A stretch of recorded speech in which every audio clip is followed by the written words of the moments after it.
C'est ici à Madina que les habitants de Tahiré, l'une des localités situées au bord de Konkouré, ont été réinstallés.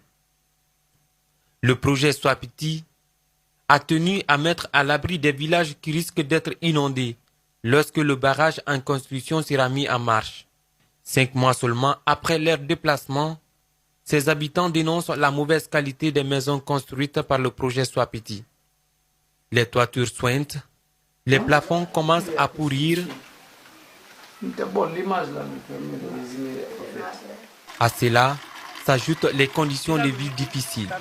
Pas de nourriture, l'eau qui sort du robinet une fois dans les récipients change de couleur quelques minutes après. Ces citoyens préfèrent d'ailleurs l'eau de pluie.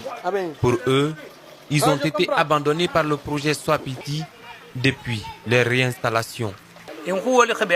Ils nous ont jetés ici comme des animaux. On n'a rien à manger. Tout a été laissé là où nous étions. On a eu des maisons manquantes. Ma femme et ma maman n'ont pas eu de maison. Nous en avons eu au moins. Nous sommes tous réunis dans une même concession.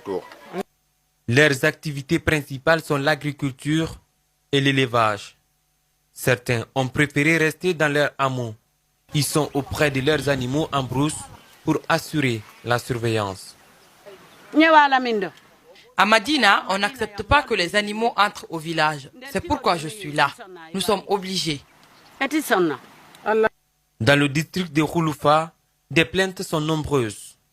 Une partie du village est prise en compte par le projet pour être indemnisée et une autre partie laissée pour compte entre l'inquiétude et la solitude.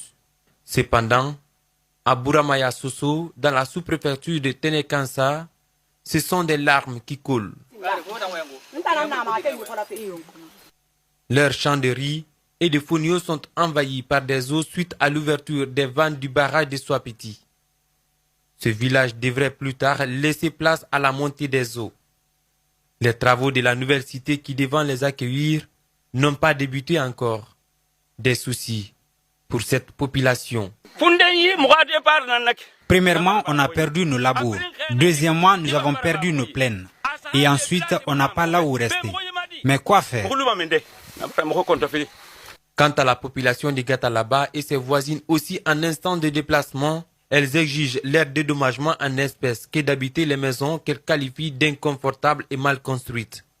Par ailleurs, les habitants de Kimfaya, qui sont recasés sur ces sites, ne cessent d'exprimer leurs regrets par rapport aux multiples promesses qui les ont été faites par le projet.